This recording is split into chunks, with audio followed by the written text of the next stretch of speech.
All right, so starting this one out at the draft lottery, I've already re-signed Lodnia and Sunsvik to contract extensions. They were both up for renewal for this upcoming year, and nothing in free agency that really caught my eye, so let's just get right to the draft lottery. We have the 7th best odds at the first overall pick. At number 17 will be Columbus, 16 Nashville, 15 Detroit, 14 Buffalo, 13 Philly, 12 Philly as well, 11 Chicago, 10 Florida, so Minnesota moves up. At number 9, you have Carolina. At number 8, will it be us or Winnipeg? It will be us. At number 7, you have Winnipeg. 6, Chicago. So Vancouver moves up.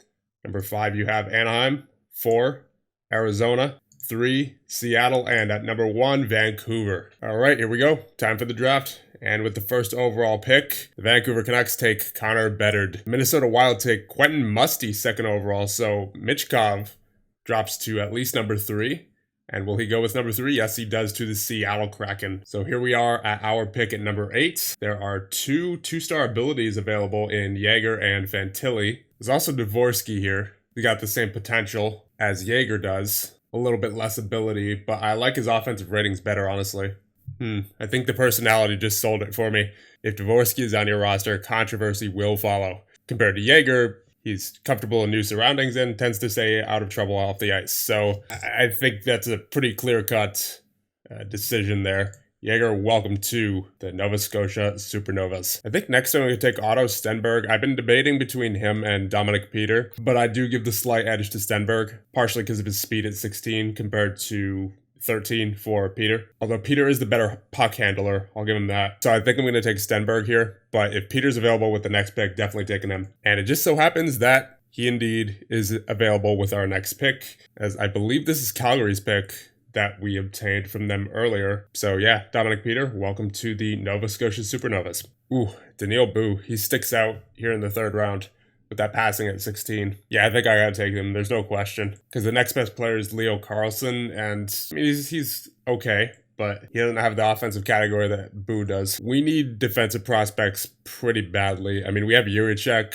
Odelius, but that's about it. So I think I'm gonna target a defenseman here. There's Mikhail Goyev. Ooh, that 18 puck handling, 16 defensive read, 14 positioning. Yeah, definitely taking him. As much as I want to take another defenseman here, I think I got to take Carlson because he's still here. He was supposed to be taken at number 60 according to the mock draft, and we're at 106 right now. And as far as potential and ability goes, he's the best player. Could always convert him to a winger if need be as well, considering the center depth that we have for prospects like Jaeger, Nemesnikov, Ingram, Stenberg, Bystedt, all those guys. So yeah, I could always convert him to a winger. So Carlson, welcome to the team. I think I might take David Klee here. He's pretty well-rounded. Nothing that really stands out, but not in a bad or good way. Like I'm seeing a lot of 13s, 14s, and 15s basically everywhere on him. So yeah, I think he's the pick. I think I have to take a defenseman now because it's been drafting way too many forwards. May as well be Luke Ashton here. He's 6'6". Good shot blocker, good positionally. Valdemar William Hall looks pretty good offensively with that 17 puck handling. Mental and defensive categories are a bit weak, but if he can make up for that offensively, then he might be worth it. For a 7th rounder, Kibo Gruber looks great. 13s and 14s basically everywhere, balances at 16. Yeah, why not? I mean, he's another center, but you know, he's at this point in the draft, I'm just taking what I can get. So I think right off the bat, I'm going to sign Jaeger because I think he might actually have a chance to make the NHL roster. Everybody else, I think I'm going to leave unsigned for right now. I want them to get at least one more year of seasoning. And there's no signing deadlines I have to meet until the end of 2025, so we're good there. And entering the Hockey Hall of Fame will be Daniel Sedin, Bernie Nichols, Vincent Damphouse, and Roberto Luongo. Okay, so we have skipped ahead to the end of the preseason, and I do have a couple of trades that I want to make. First being Drake Caggiula to the Dallas Stars in exchange for a 5th round pick. We just have way too many forwards right now who are looking for a roster spot, including young forwards. So Caggiula, being that he was a depth forward in the first place, doesn't really fit in right now. So unfortunately, the best we could get for him was a 5th round pick, but it'll have to do. Next, I want to trade Warren Fogle to the Tampa Bay Lightning in exchange for 2 fourths. Unfortunately, couldn't get a 3rd. And more or less the same situation as with Caggiula. He is one of the better forwards on the team, but he's 27. He's got 1 year left on his contract. He doesn't simulate that great to the point where I'm ecstatic to re-sign him, you know.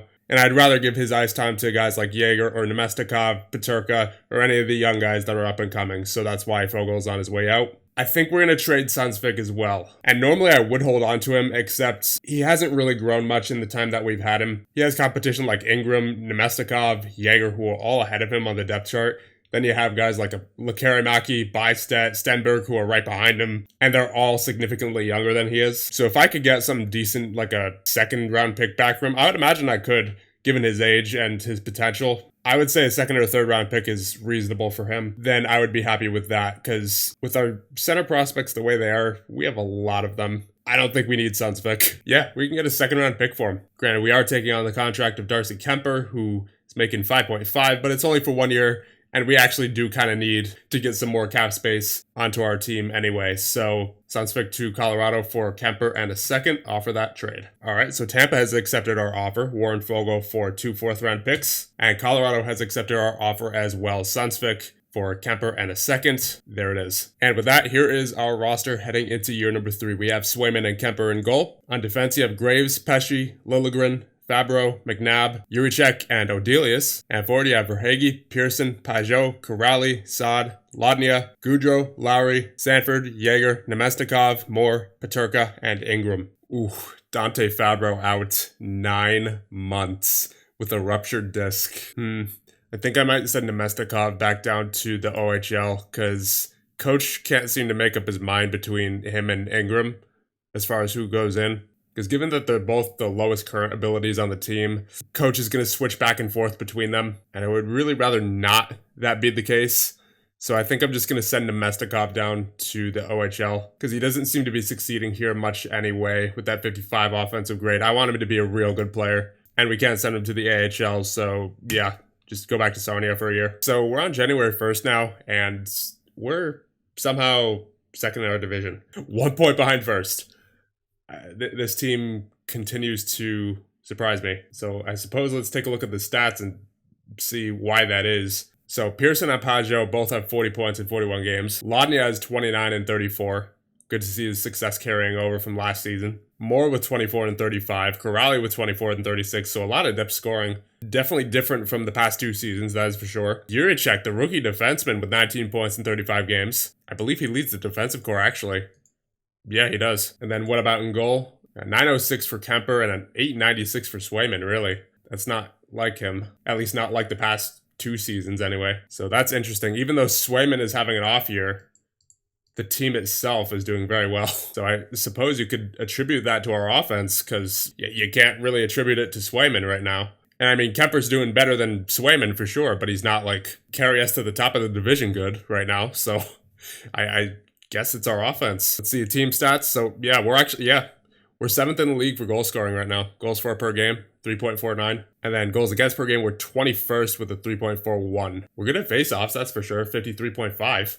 4th in the league. Okay, so this is even more interesting. The fact that our offense is good, 5-on-5, but power play, not so much, 19.1, 22nd in the league. And even though our defense is bad, 5-on-5, our penalty kill's 3rd in the league with an 87.4. So I don't know what that's about, but we're definitely a strange team this year. That's for sure. Man, Lodnia simulates great offensively. 80 offensive grade. What a pickup he was. So things are looking pretty good over here in Nova Scotia at the moment. Oddly enough.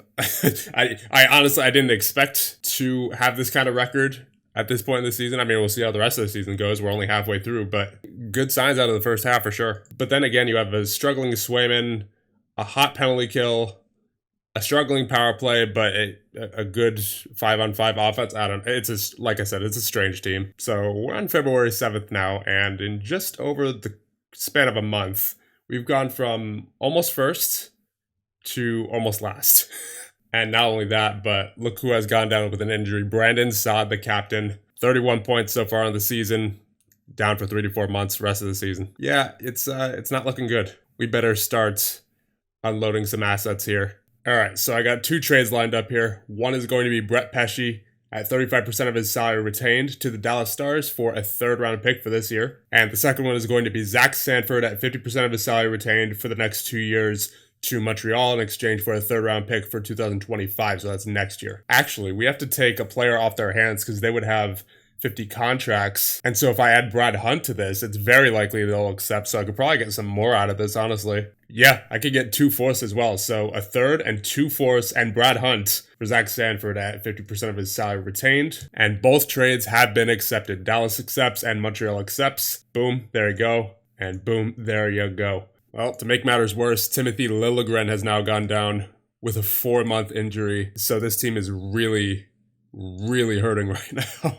I mean, look at all these long-term injuries. McNabb, Weber, Weber may as well just be, his injuries completely indefinite. And you have Liljegren, Fabro, Saad, as for someone like Verhaeghe, who is one of our only 3.5-star players, I think he might be going at the draft at the latest. Because that 3.5-star ability is significant. I could get something pretty nice for him.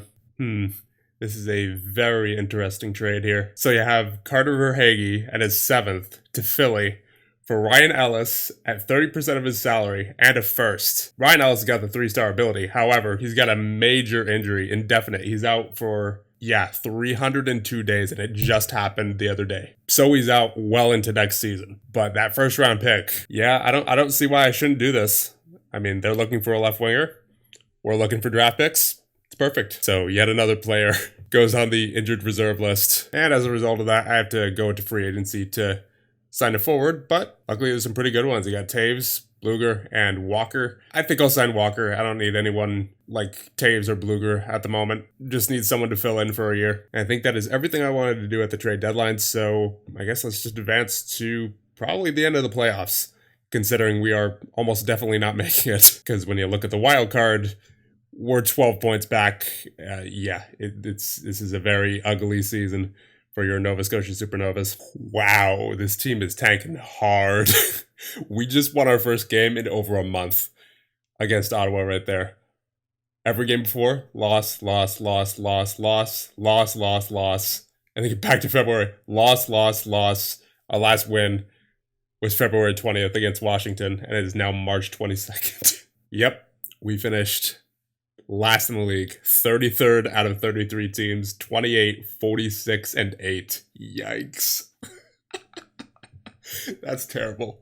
Yep, like I said, it's with this team, it was going to get worse before it gets better. But hey, at least now we do have the best odds at the first overall pick. We also have Montreal's pick from this year. Not to mention we have 2 first-round picks next year, our own in Phillies. Yeah, I don't think I really need to say anything in regards to the player stats. They kind of explain themselves. First line was decent. Pearson, Pajot, Lodnia.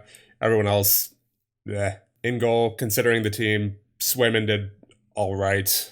Nothing fantastic. And the Stanley Cup champions are the New York Islanders over the St. Louis Blues in 6 games. And it looks like they went to 7 games against every other team. So each one of their series stretched out to almost the limit. And this is the first time they have won since 1983. Well, I think the game glitched because we skipped over the awards ceremony for whatever reason, but we'll just read it right here.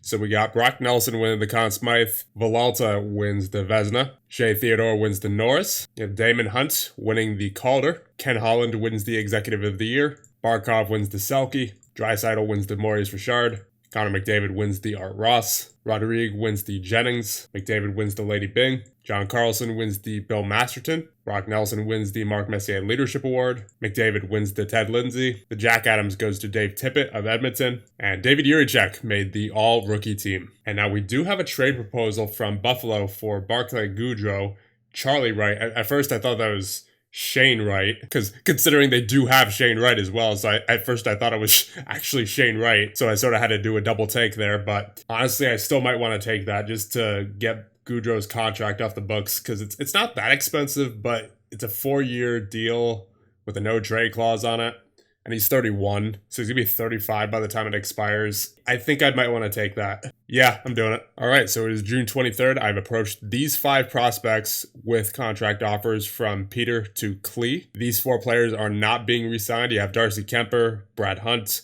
Cam Johnson, and this guy who was just a replacement defenseman for us. Yeah, season score is just as expected. No positive categories. All the negative categories. Total season score is 0. So I suppose with that we are done for now. And in the next one, we will get through year number 4.